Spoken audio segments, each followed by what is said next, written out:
Hi there, Emily Gibbons from the Literacy Nest here for a new idea that you might want to try out with a little bit of a Valentine's Day theme. We're going to talk about alphabet sequencing, and I'll share an idea that I've got for you this month. So, alphabet sequencing is really actually a very important skill that we would like our students to practice.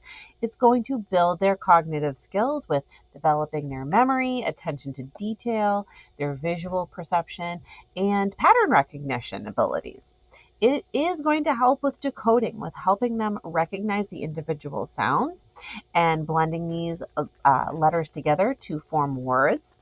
It can help with spelling accuracy as they learn to correct and look at the different orders of letters. And it truly is at the heart of everything, one of our early literacy foundational skills. So, alphabet sequencing can be done in a variety of different ways, but I'm going to share one way that you might want to try it out. And yes, this does have a little bit of a Valentine's Day spin to it because it's February when I'm recording it.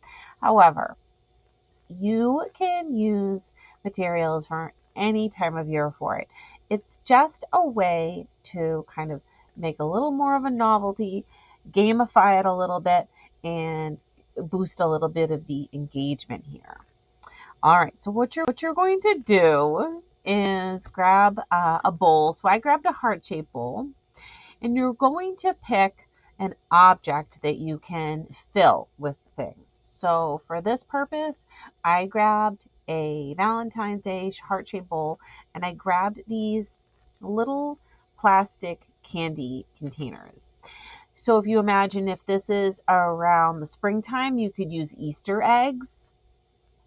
Okay, so lots of different things that you can use. I use Easter eggs actually all year long, and they come in so many cool patterns and designs. The kids don't really care if it's springtime or not.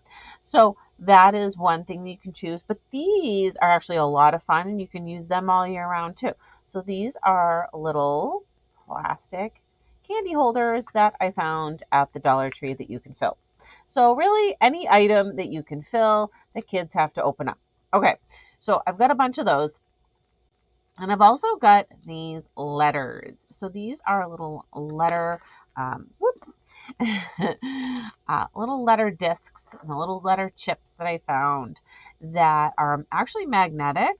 So if you have a magnetic wand, those are lots of fun to help. Kids can sweep them up, and they always love when you take those out. So the vowels are red, the consonants are blue. And then what we're going to do is pick a series of letters that will go in order. I've selected 5, and I'm going to put them into the little candy containers. So I selected, and I'm choosing, just so you know, when I selected the sequences of letters, I selected ones that if I were to think about saying the alphabet in order, it would be sort of a logical sequence. So H-I-J-K-L. You could take off L if you wanted and just do 4. Depending on your students' memory capabilities, some students may not be able to sequence 5 letters. You might have to just start with ABC in one folder. Okay, and just have them arrange those 3. So it really depends. But for this one, I did put in 5. All right. So after that, put them in a bowl. So did I fill all these candies? No, I didn't. You might want to only fill up like 3 or 4. You don't have to really do that. But once you do it, then they're in there. Okay, and you can put them in like a little candy dish or some container where they have to pick one out. Okay, so here it is. Right, so they're gonna take it. They're gonna open them up and arrange the letters in order. And then after they do that, you might want to have a little recording sheet where they actually have to write the letters down. But here, they're taking them out, they're manipulating them and putting them in order. And to have them point and say each letter name to check it at the end. And then make sure they're the ones picking up the letters and putting them back in and tightly closing up the candy so that the next person that uses it, especially if you're doing groups, that's all cleaned up and ready to go. So part of them being a little helper for you. All right, so that is my alphabet sequencing activity.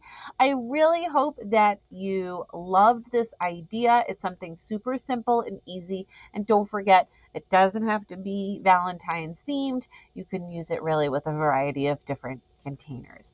Thank you so much for watching. You can please subscribe to see all my videos or go to theliteracynest.com. See you soon.